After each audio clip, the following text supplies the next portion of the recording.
बिस्मिल्लाहिर्रहमानिर्रहीम। स्टूडेंट, आज की इस क्लास में हम कोरियन लैंग्वेज के बेसिक 9 कॉन्सोनेंट को पढ़ेंगे। तो किसी भी ज़ुबान को पढ़ने से पहले हमें पहले उसके अल्फ़ाबेट को अच्छी तरीके से करना चाहिए। मैं इस चीज़ का दावा करता हूँ कि अगर किसी को कोरियन ज़ुबान के अल्फ़ाबेटिक कॉन्सोनेंट वावल्स बड़े अच्छे तरीके से इसकी आवाज़ों के साथ आते हैं तो उसके लिए कोरियन ज़ुबान सीखना बहुत ही आसान है। और दूसरी बात क्या है कि जब भी आप किसी चीज़ को सीखते हो तो बिल्कुल बेसिक से सीखना चाहिए। तो मैंने कोरियन ज़ुबान सिखाने का अब एक नया सेशन शुरू किया जिसमें मैं क्लास 1 से शुरू कर रहा हूँ। ऐसे स्टूडेंट जो क्लास 1 से शुरू करेंगे और एंड तक सीखते जाएंगे उनके लिए कोरियन ज़ुबान सीखना बहुत ही आसान होगा। तो आज की इस क्लास में हम बेसिक 9 कॉन्सोनेंट पढ़ेंगे। वैसे जो कोरियन ज़ुबान में कॉन्सोनेंट हैं वो 19 होते हैं, लेकिन आज की क्लास में हम सिर्फ पहले 9 और बेसिक कॉन्सोनेंट पढ़ेंगे। तो चलें जी, शुरू करते हैं। सबसे पहले ये 7 की शक्ल में आपको एक कॉन्सोनेंट नज़र आ रहा है। कोरियन ज़ुबान में इसको गियोक कहते हैं, ठीक है। ये मैंने उर्दू में भी लिखा है कि उर्दू वालों के लिए आसानी हो जाए और इंग्लिश वालों के लिए। हमें पहले सबसे इनके नाम पढ़ने हैं कि इनके नाम क्या हैं। जैसे हम ABCDEFGH के नाम याद करते हैं, तो इसी तरह पहले हम इनके नाम देखेंगे, नाम क्या हैं और फिर इनकी साउंड्स क्या हैं। और एक दूसरी बात क्या है कि जब हम इंग्लिश बोलते हैं तो जब हमारा ए अगर किसी लफ्ज़ के शुरू में आ जाए तो आ की आवाज़ निकालता है, सेंटर में आ जाए तो आ की निकालता है, एंड पे आ जाए तो आ की निकालता है। यानी कि उसने जहाँ भी आना है उसने आ की आवाज़ निकालनी है। लेकिन कोरियन ज़ुबान इससे ज़रा डिफरेंट है। अब उसमें एक लफ्ज़ है ये गियोक, ठीक है। पहला कॉन्सोनेंट है गियोक, लेकिन इसकी 3 साउंड्स हैं। अगर ये किसी लफ्ज़ के शुरू में आ जाए तो ये खी की आवाज़ निकालेगा, ख की आवाज़। अगर वो किसी के दरमियान में आ जाए तो वो ग की आवाज़ निकालेगा, यानी कि जी की आवाज़ निकालेगा। अगर वो किसी के लास्ट पे आ जाए किसी लफ्ज़ के तो वो के की आवाज़ निकालेगा।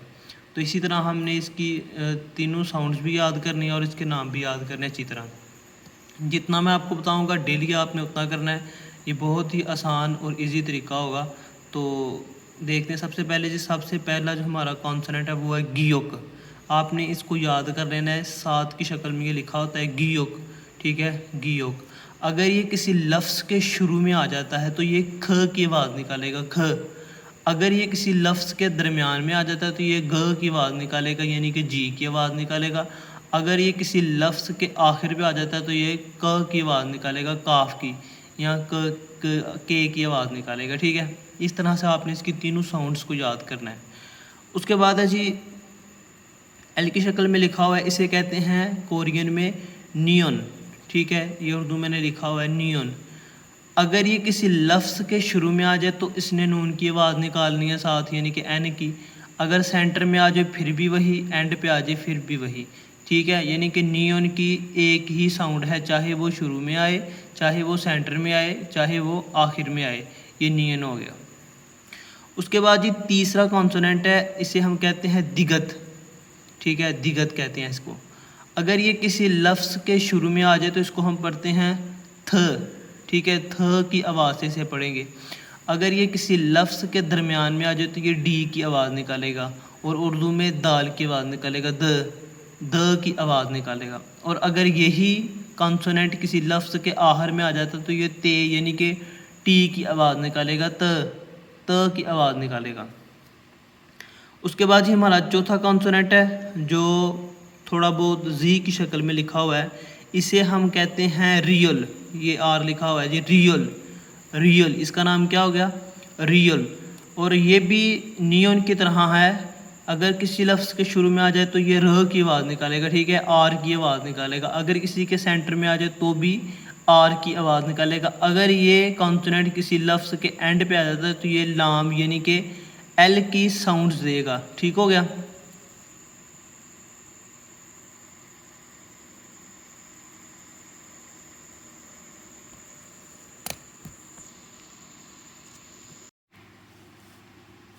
अच्छा जी, इसके बाद जो कॉन्सोनेंट है उसका नाम है मियम, ठीक है, मियम। मियम नियन की तरह अगर शुरू में आए तो मीम की आवाज़ निकालेगा, सेंटर में भी और आखिर में भी, यानी कि एम की आवाज़ निकालेगा। इसे कहते हैं मियम। ये एक डिब्बे की शक्ल में बना होता है, इसको याद रखना आपने। इसका नाम है मियोम। ये जहाँ भी आए इसने सिर्फ एम की आवाज़ निकालनी है। उसके बाद है जी बीओप, ठीक हो गया। ये उल्टा ए की शक्ल में होता है, इसे कहते हैं बीओप, ठीक है। अगर ये किसी लफ्ज़ के शुरू में आता है तो ये फ की आवाज़ निकालेगा, ठीक है, PH फ और फ। अगर ये सेंटर में आ जाता है तो ये ब की आवाज़ निकालेगा, यानी कि बी की आवाज़ निकालेगा। और अगर किसी लफ्ज़ के आखिर में आ जाता है तो ये पे की आवाज़ निकालेगा। इसी तरह इसके बाद है जी ईयोंग। इसका नाम है ईयोंग, ये ओ की शक्ल में होता है, इसको हम कहते हैं जी ईयोंग। ईयोंग अगर किसी लफ्ज़ के शुरू में आ जाए तो वो साइलेंट रहेगा, खामोश रहेगा। अगर सेंटर में आ जाए तो भी खामोश रहेगा। अगर ये किसी लफ्ज़ के आखिर में आता है तो ये ING की आवाज़ निकालेगा, इंग की आवाज़ निकालेगा, ठीक है। तो इसके बाद है जी सियोत, इसे कहते हैं सियोत, ठीक है। तो ये क्या करता है, अगर किसी लफ्ज़ के शुरू में आ जाए तो ये सीन और शीन दोनों की आवाज़ निकालता है। इसका डिफरेंशिएट मैं बाद में बताऊंगा कि ये क्यों, कहाँ सी की निकालता है और कहाँ शीन की निकालता है, ठीक है। और सेंटर में आए तो भी सीन शीन की निकालता है। अगर किसी लफ्ज़ के आखिर में आए तो ये ते की आवाज़ निकालता है, यानी कि टी को रिप्रेजेंट करता है। इसके बाद हमारे पास आखिरी बेसिक कॉन्सोनेंट है, उसका नाम है जीयुत, ठीक है, जीयुत। जीयुत किसी लफ्ज़ के शुरू में आ जाए तो ये छ की आवाज़ निकालता है।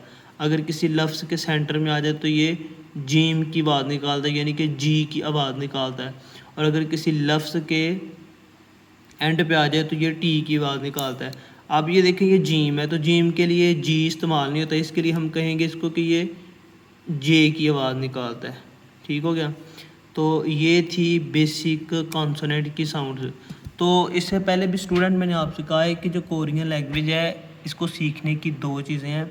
सबसे पहले कि आपने डेली क्लास वाइज लेक्चर लेना है मुझसे, ठीक है। अगर आप किसी चीज़ को एक कांस्टेंट के साथ करते हैं, मतलब कि बेसिक से लेके करते हैं, तो आपको समझ आ जाती है।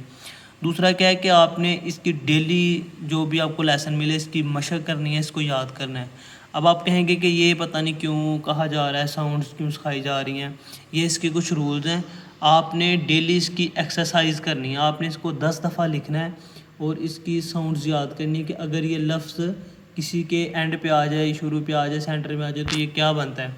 और सबसे पहले याद करने में आपने इनकी ना शेप याद रखनी है। इसको हम गीयोक कहते हैं। ये हमेशा पहले जैसे हम ABCDEFGH पढ़ते हैं ना, इसी तरह हमेशा गीयोक पहले आता है, फिर आता है नियोन, फिर आता है दिगत, फिर आता है रियल, फिर आता है मियोम, फिर आता है बियोप, फिर आता है ईयोंग, फिर आता है शियोत, फिर आता है जियोत, ठीक है। तो ये 7 इनकी आवाज़ साउंड्स हैं। तो क्लास ये थी हमारी पहली क्लास जिसमें हमने बेसिक कॉन्सोनेंट पढ़े हैं। इसके बाद हम ना इसके ड्राइव्ड कॉन्सोनेंट होते हैं, डबल कॉन्सोनेंट होते हैं, वो पढ़ेंगे 5-5। फिर हम